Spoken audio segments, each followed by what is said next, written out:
भक्तांची सोय झालीच पाहिजे। महाराष्ट्र शासनानं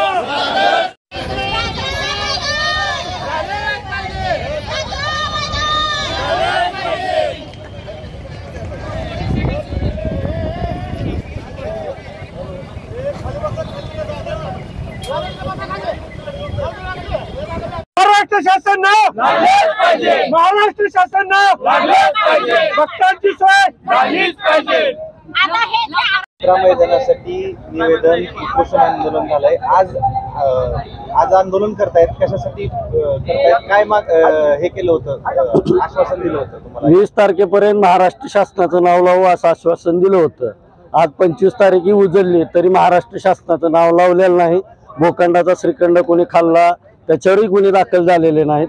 आम्ही त्या 20 तारखेला सांगितलं होतं आम्ही 23-24 तारखेपर्यंत वाट बघू, नाहीतर आम्ही पुढच्या गनिमी काळानं आंदोलन करू।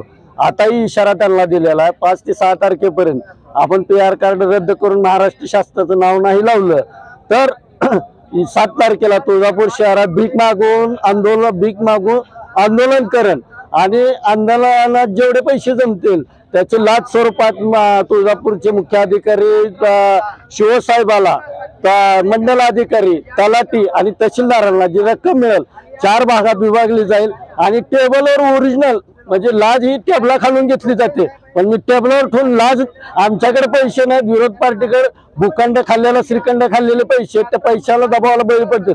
आमच्याकडे पैसे नसल्यामुळे शहरात भीक मागून जी 4 टप्प्यात रक्कम ओपन टेबलवर ठेवली जाईल आणि त्यांना कृपा राहील त्यांनी 7 तारखेला नाव लावायची प्रोसिजर चालू करावी। कारण त्यांनी महाराष्ट्र शासनाचं नाव लावलं नाही, भाविक भक्ताची सोय केलेली नाही, यात्रा मैदान हे डिक्लेअर केलेलं नाही।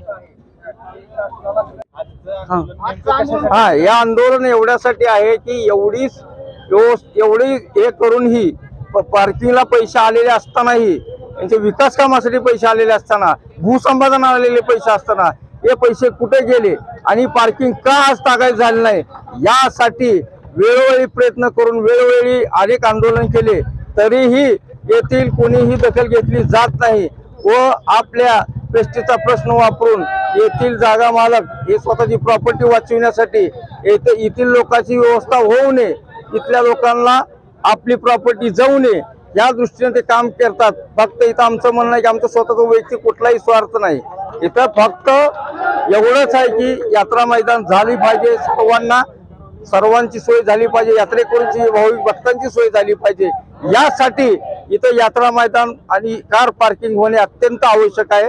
ही बाब शासनानं लक्षात घेऊन त्वरित कारवाई करून यासाठी भूसंपादनाचे पैसे आणि विकास कामाचे पैशाचा वापर करून 2011 मध्ये आलेले पैसे गेलेत कुठं